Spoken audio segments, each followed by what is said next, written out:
ওম শান্তি। আজকে ২৯শে জানুয়ারি ২০২৪। আমরা শুনছি প্রাত সাকার বাংলা মুরলী। আজকের মহাবাক্য, এই মহাবাক্যে বাবা বলেছেন, মিষ্টি বাচ্চারা, বাবা যেমন তোমাদের সুসজ্জিত করেন, তোমাদেরও সেই রকমভাবে অন্যদেরকেও সুসজ্জিত করতে হবে। সারাদিন সার্ভিস করো, যারা আসবে তাদেরকে বোঝাও, চিন্তার কোনো ব্যাপার নেই। প্রশ্ন, এই নলেজ শুধুমাত্র কোটির মধ্যে কেউ বোঝে বা ধারণ করে, এরকম কেন? উত্তর, কারণ তোমরা সবাই নতুন কথা শোনাও। তোমরা বলো পরমাত্মা হলো বিন্দুর মতো, আর এটা শুনেই সব দ্বিধাগ্রস্ত হয়ে পড়ে। তারা শাস্ত্রতে তো এসব কথা শুনেইনি। এতকাল ধরে যে ভক্তি করেছে তা আকর্ষণ করে, তাই এই জ্ঞান তাড়াতাড়ি বোঝে না। আবার এমন বন্যী পতঙ্গ আছে যারা বলে, বাবা, আমরা অবশ্যই বিশ্বের অধিপতি হব। এরকম বাবাকে পেয়ে আমরা কিভাবে ছেড়ে দিতে পারি? সব কিছু উজাড় করে দেওয়ার জন্য উদ্দীপনার সঞ্চার হয়। আজকের গীত, দূর দেশের নিবাসী। ওম শান্তি। মিষ্টি মিষ্টি আত্মারূপী বাচ্চারা ভালো করেই জানে যে আমরা হলাম যাত্রী। এটা আমাদের দেশ নয়, এ হলো অসীম জগতের নাটকের জন্য সর্ববৃহৎ মঞ্চ। কত বড় বড় আলো এখানে সর্বদাই প্রজ্বলিত থাকে। আত্মারা জানে যে আমরা সবাই হলাম অ্যাক্টর, আর নম্বর অনুযায়ী নিজের ভূমিকা অনুসারে নির্দিষ্ট সময় এখানে আসি ভূমিকা পালন করতে। প্রথমে তোমরা ঘরে ফিরে যাবে, তারপর আবার এখানে আসবে। এটা খুব ভালোভাবে বোঝার আর ধারণ করার ব্যাপার। নাটকে অ্যাক্টর থাকে, তারা একে অপরের অকুপেশনকে না জানলে তাদের কি বলবে? ড্রামার আদি মধ্য অন্তকে জানার ফলে তোমরা এরকম তৈরি হচ্ছ। তাই এই পড়াশোনা সব থেকে আলাদা। বাবা হলেন বীজরূপ, নলেজফুল, চৈতন্য। যেরকম এখানকার সাধারণ বীজ আর গাছ হয়, তাই না? তাকে তো তোমরা জানো। প্রথমে ছোট ছোট পাতা নির্গত হয়, তারপর বড় হতে হতে বৃক্ষ কত বৃদ্ধি পায়, কত সময় লেগে যায়। তোমাদের বুদ্ধিতে এই জ্ঞান আছে। বাবা হলেন স্বর্গের রচয়িতা, হ্যাভেনলি গডফাদার। হ্যাভেন স্থাপন করার জন্য বাবাকে আসতে হয় পরমধাম ছেড়ে। গাও হয় দূর দেশের অধিবাসী, এসো পরের দেশে। এই রাজ্য হলো রাবণের, অর্থাৎ পরের। রাবণ রাজ্যে রামকে আসতে হয়। তোমাদের বুদ্ধিতেই জ্ঞান আছে। আত্মাদেরকে বাবা বোঝান যে তোমরা সবাই হলে যাত্রী। একসঙ্গে তো সবাই পার্ট প্লে করতে আসবে না। তোমাদের জানা আছে সবার প্রথমে আসে দেবতারা। ওই সময় আর কেউ ছিল না, খুবই কম জনসংখ্যা হয় প্রথম দিকে, তারপর বৃদ্ধি পেতে থাকে। তোমরা আত্মারা সবাই শরীর ছেড়ে ওখানে, অর্থাৎ পরমধামে আসবে। বাবাই এই বুদ্ধি দেন। তোমাদের অর্থাৎ আত্মাদের এখন নলেজ প্রাপ্ত হয়েছে। আমরা বীজ আর বৃক্ষের আদি মধ্য অন্তকে জানি। বীজ হলো ওপরে, আর নিচে সমগ্র বৃক্ষ বিস্তৃত। এখন এই বৃক্ষ সম্পূর্ণভাবে জরাজীর্ণ হয়ে গেছে। তোমরা বাচ্চারা এই বৃক্ষের আদি মধ্য অন্তকে জেনে গেছো।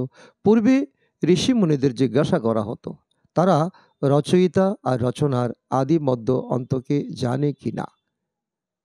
আর তারা বলে দিত যে তারা না এটা জানে না ওটা জানে। রচয়িতা রচনা কোনোটাই জানে না। যখন তারা এত সব জানেই না, তবে কিভাবে পরম্পরায় তাদের অস্তিত্ব থাকবে? এইসব কথা ভালোভাবে ধারণ করতে হবে, ভুলে গেলে চলবে না। পড়াশোনা তো করতে হবে। পড়াশোনা আর যোগবলের দ্বারাই তোমরা পদ প্রাপ্ত করো। পবিত্র অবশ্যই হতে হবে। বাবা ব্যতীত আর কেউই পবিত্র করে তুলতে পারে না।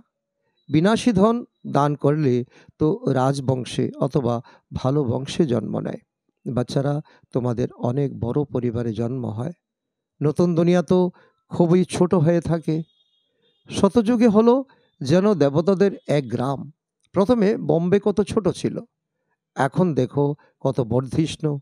আত্মারা সবাই নিজেদের ভূমিকা পালন করে, সবাই যেন যাত্রী। বাবা একবারের জন্য যাত্রী হন, যদিও তোমরা একই বারের যাত্রী। তোমরাও একই বার আসো, আবার বারংবার পুনর্জন্ম নিয়ে ভূমিকা পালন করতেই থাকো। এখন তোমরা অমর লোকে যাওয়ার জন্য অমর কথা শুনছো, যাতে 21 জন্ম উচ্চ পদ প্রাপ্ত করো। 21 কুল বলে না, প্রজন্ম অর্থাৎ বৃদ্ধা অবস্থা পর্যন্ত। আবার নতুন শরীর আপনা থেকেই নেবে, অকালে মৃত্যু সেখানে হবে না। ওটা হলোই অমর লোক, কালেরও নাম নেই, হঠাৎ মৃত্যু হবে না। তোমরা এই শরীর ছেড়ে দ্বিতীয় শরীর ধারণ করো, দুঃখের কোনো কথাই নেই। সাপদের কি দুঃখ হয়? আরোই খুশিতে থাকে।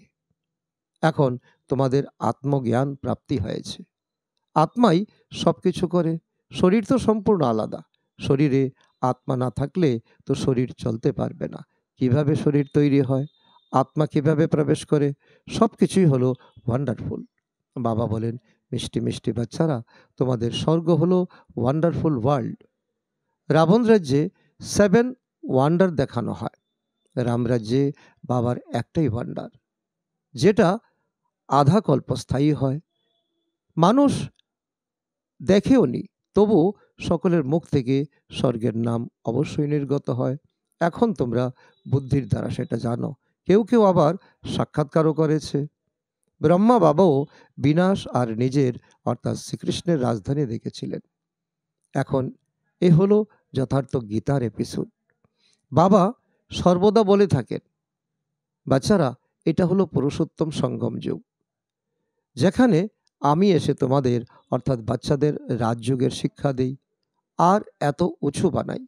দুনিয়াতে এই কথা কেউ জানে না। তোমরা খুব আরামে থাকো। এখানে মানুষের মৃত্যু হলে প্রদীপ জ্বালিয়ে রাখে, যাতে আত্মার অন্ধকার না হয়। শতযুগে এরকম ব্যাপার হয় না। শতযুগে সব আত্মাদের দ্বীপ প্রজ্বলিত থাকে, ঘরে ঘরে আলো থাকে। এখানে আবার মানুষ ঘরে ঘরে বাতি জ্বালায়। বাবা বলেন, এইসব কথা বুদ্ধিতে ভালোভাবে ধারণ করতে হবে। বাবা আর রাজধানীকে স্মরণ করতে থাকো। তোমরা জানো, এতটা সময় আমরা রাজত্ব করেছি। যারা দীর্ঘকাল বিচ্ছিন্ন হয়েছিল, তাদের সাথেই বাবা বার্তালাপ করেন, পড়ান। বাচ্চারা জানে, এই সময়ের কথা নিয়েই উৎসব পালিত হয়।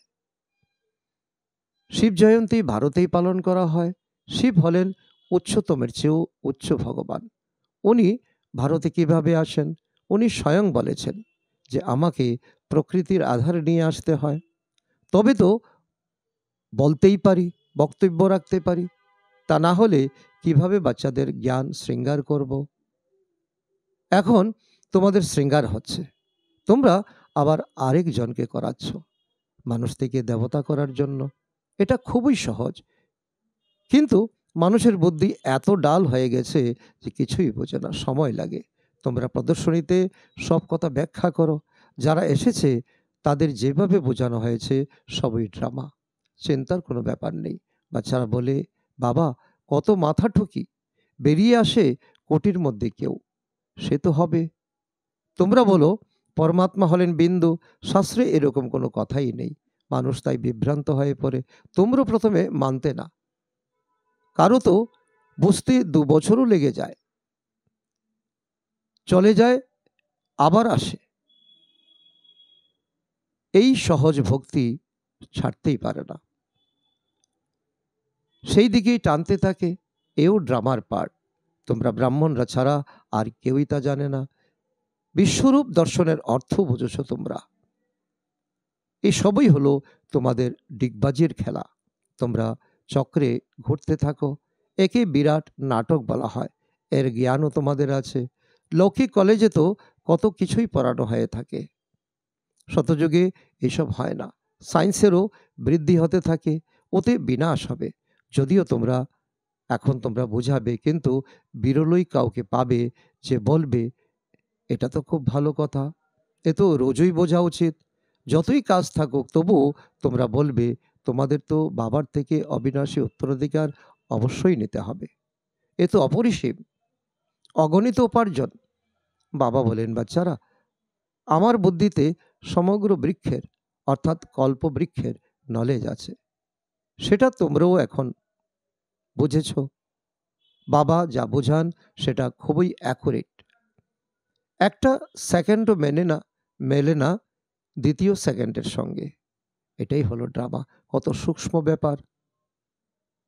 তোমরা কত চক্র ঘুরেছ। এই ড্রামা ও কোণের মতো চলতে থাকে, টিক টিক টিক টিক করে। একটা চক্রই ঘুরতে ৫,০০০ বছর লাগে। এতে সমস্ত খেলা চলতে থাকে। তোমাদের এটাও জানতে হবে, সেখানে গরুও ফার্স্ট ক্লাস হবে। তোমাদের যেমন পদ, তেমনি ফার্নিচার, তেমন অট্টালিকা, অনেক আড়ম্বর থাকে। খুশিও আত্মারই হয়। আমাদের আত্মা তৃপ্ত হলো। তৃপ্ত পরমাত্মা তো বলা হয় না, বলা হবে তোমার আত্মা তৃপ্ত হলো। হ্যাঁ বাবা, তৃপ্ত হলো। এইসব খেলা তো চলে এসেছে। বাবা যা বোঝান সেটাও হলো ড্রামার খেলা। এখন বাবা তোমাদের রিজুভিনেট অর্থাৎ পুনর্জীবন করেন। তোমাদের কায়া কল্পবৃক্ষ সম হয়ে যায়। নামই হলো অমর লোক। আত্ম অমর, মৃত্যু গ্রাস করতে পারে না। বাবা তোমাদের অর্থাৎ আত্মাদের সাথে কথা বলেন। অকাল আত্মা, অকাল আত্মা যে এই ভ্রুকুটি সিংহাসনে বসে আছে, তার সাথে কথা বলেন। আত্মা এই কান দ্বারা শোনে। আমাদের অর্থাৎ আত্মাদেরই বাবা পড়াতে আসেন। বাবার দৃষ্টি সর্বক্ষণ আত্মাদের উপরে থাকে। তোমাদেরকেও বাবা বোঝান যে সর্বদা ভাইয়ের ভাইয়ের দৃষ্টি রাখো। আমার ভাইয়ের সাথে আমি কথা বলছি, সেক্ষেত্রে ক্রিমিনাল দৃষ্টি যেন না হয়। খুব ভালো করে এই অভ্যাসের দরকার। আমরা হলাম আত্মা। আমরা এত জন্ম নিয়ে ভূমিকা পালন করেছি। আমরা পূর্ণ আত্মা ছিলাম। আমরাই পবিত্র আত্মা হয়েছি। শোনাতেও খাদ পড়ে। যে আত্মারা পরে আসবে তাকে কি বলবে? তাদের মধ্যেও কিছু পার্সেন্ট শোনা হবে। যদিও পবিত্র হয়ে যায়, কিন্তু পাওয়ার তো কম, তাই না? একটি বা দুটি জন্ম নিলে এতে কি হবে? বাবা যে মুরলি চালান সেটি হলো খাজানা। যতক্ষণ বাবা দেবেন ততক্ষণ তোমরা বাবাকে স্মরণ করতে থাকো। স্মরণের দ্বারাই তোমরা এবার হেলদি হও। সাইলেন্সে বসে থাকতেও অনেক লাভ আছে। মন মনোভাবের অর্থ কেউ জানে না। বাবাই সব কথার অর্থ ডিটেল বোঝান। এখানে সব হলো অনর্থ। সবচেয়ে বড় অনর্থ হলো একে অপরের উপর কাম কাটারি চালানো, যার কারণে আদি মধ্য অন্ত দুঃখ পায়। সবচেয়ে ঘৃণ্য হিংসা এখানে। সেই জন্য একে নরক বলা হয়। স্বর্গ আর নরকের অর্থ বোঝে না। ওখানে অর্থাৎ স্বর্গ হলো নম্বর 1, নরক হলো নম্বর লাস্ট। তোমরা জানো যে আমরা হলাম এই বিশ্ব নাটকের অ্যাক্টার্স। তোমরা নেতি নেতি, এটা জানি না ওটা জানি না, তোমরা বলবে না। মুনি ঋষিরা বলে, তোমরা শ্রীমতের দ্বারা কত সুন্দর চিত্র তৈরি করো, যা মানুষ দেখলেই খুশি হয়ে যায় আর সহজেই বুঝে যায়। এই চিত্র তৈরি করাও ড্রামাতে স্থির হয়ে আছে। শেষ পর্যন্ত তোমরা স্মরণ করতেই থাকবে। সৃষ্টিচক্র বুদ্ধিতে চলে আসবে। নতুন দুনিয়া কে তৈরি করে আর পুরানো দুনিয়া কে তৈরি করে এসবই তোমরা জানো। শত রজ তমতে সবাইকে আসতেই হয়। এখন হলো কলিযুগ। এটা কারোর জানা নেই যে বাবা এসে স্বর্গের মালিক করবেন। কারোরই বুদ্ধিতে আসে না। এখন তো তোমাদের সমস্ত সৃষ্টির আদি মধ্য অন্তের নলেজ আছে। রচয়িতা বাবা ওনার মধ্যে ব্রহ্মার ভ্রুকুটিতে বসে বোঝাচ্ছেন যে আমি হলাম তোমাদের অর্থাৎ আত্মাদের পিতা। অসীম জগতের টিচার আমি, তোমাদের সদ্গুরু বটে। এই সঙ্গম যুগ হলো পুরুষোত্তম যুগ। সত্যযুগ বা কলিযুগে পুরুষোত্তম বলা হবে না। সঙ্গমের মধ্যেই তোমরা পুরুষোত্তম হয়ে ওঠো। যখন বাবা এসে রাজযোগ শেখাতে থাকেন, দিনে দিনে বাচ্চারা তোমাদের বোঝানো খুব সহজ হবে। বৃক্ষের বৃদ্ধি হতে থাকবে। বন্যির উপর অনেক পতঙ্গ আসতে থাকে সমর্পিত হতে। এরকম বাবাকে ছেড়ে কে যেতে চাইবে? বলবে বাবা বেশ, আমরা তো আপনার কাছেই বসে থাকব। এই সব কিছু হলো আপনার। এমন বাবাকে আমরা কেন ছাড়ব? অনেকের মধ্যেই উদ্দীপনা আসে, বাবার থেকে বিশ্বের বাদশাহী প্রাপ্ত হয়, তো আমরা কেন ছেড়ে দিয়ে যাব?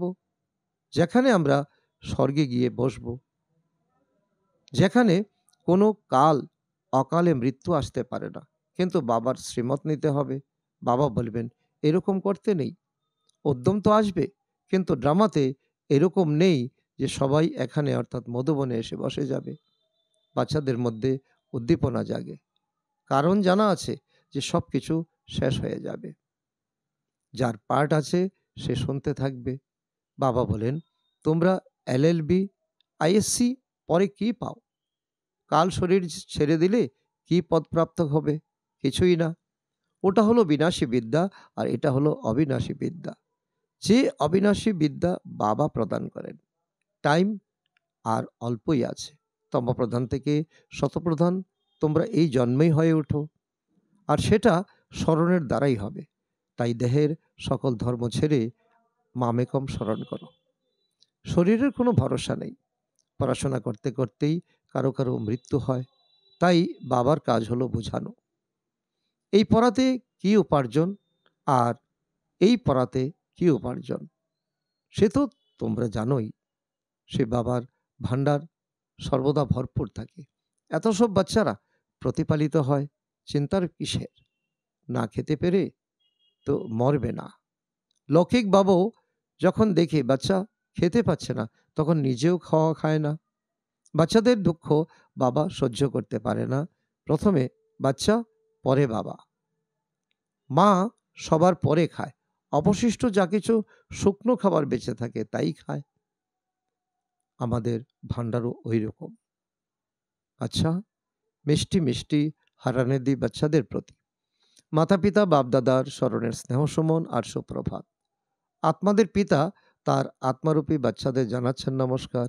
আমরা আত্মারূপী সন্তানরা আমাদের মাতা পিতা বাপদাদাকে জানাই স্মরণের স্নেহ সুমন আর সুপ্রভাত।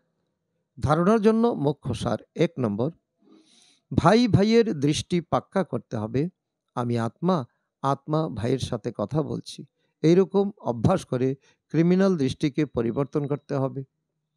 বাবা যখন জ্ঞানের খাজানা দেন, স্মরণে বসে বুদ্ধিরূপী ঝুলিতে সেই খাজানা ভরতে হবে। চুপ করে বসে থেকে অবিনাশী উপার্জন জমা করতে হবে। আজকের বরদান: আত্মিক মিষ্টি হাসির দ্বারা চেহারার মধ্যে প্রসন্নতার ঝলক দেখানো বিশেষ আত্মা ভব। তার অর্থ হলো,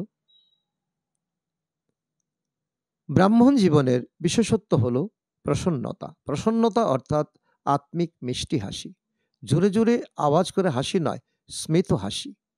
যদি কেউ গালিও দেয়, তথাপি তোমাদের চেহারাতে দুঃখের ছাপ যেন না আসে। সদা প্রসন্নচিত। এরকম চিন্তা করবে না যে ও তো 1 ঘন্টা বলল আর আমি কেবল 1 সেকেন্ড। এই সেকেন্ডও বলছো বা চিন্তা করছো, চেহারাতে অপ্রসন্নতা এলে ফেল হয়ে যাবে। এই 1 ঘন্টা সহ্য করলে আর তারপর যেন বেলুনের থেকে গ্যাস বেরিয়ে গেল। শ্রেষ্ঠ জীবনের লক্ষ্যে স্থির আত্মারা গ্যাস বেলুন হয় না। স্লোগান: শীতল কায়া বিশিষ্ট যোগী স্বয়ং শীতল হয়ে অন্যদেরকেও শীতল দৃষ্টি দিয়ে ভরপুর করে দেয়। আজকে অব্যক্ত সাইলেন্সের দ্বারা ডবল লাইট ফরিস্তা স্থিতির অনুভব করো। যেরকম সায়েন্টিস্টরা বালিতেও ফসল উৎপাদন করে দেখায়, এরকম তোমরা সাইলেন্সের শক্তির দ্বারা ধরণীকে পরিবর্তন করো। এর জন্য শুভ ভাবনা সম্পন্ন হও। ব্রহ্মা বাবাকে ফলো করো। সাইলেন্সের শক্তি দ্বারা যে কোনো আত্মার বৃত্তি দৃষ্টিকে পরিবর্তন করে দাও। যেরকম ক্রোধে হলো অজ্ঞানের শক্তি, এরকম জ্ঞানের শক্তি হলো শান্তি, সহ্য শক্তি। এখন এইসব শক্তিগুলিকে, গুণগুলিকে নিজের সংকল্প দ্বারা চালাও, তাহলে ডবল লাইট ফরিস্তা সহজে হয়ে যাবে। আচ্ছা, ওম শান্তি।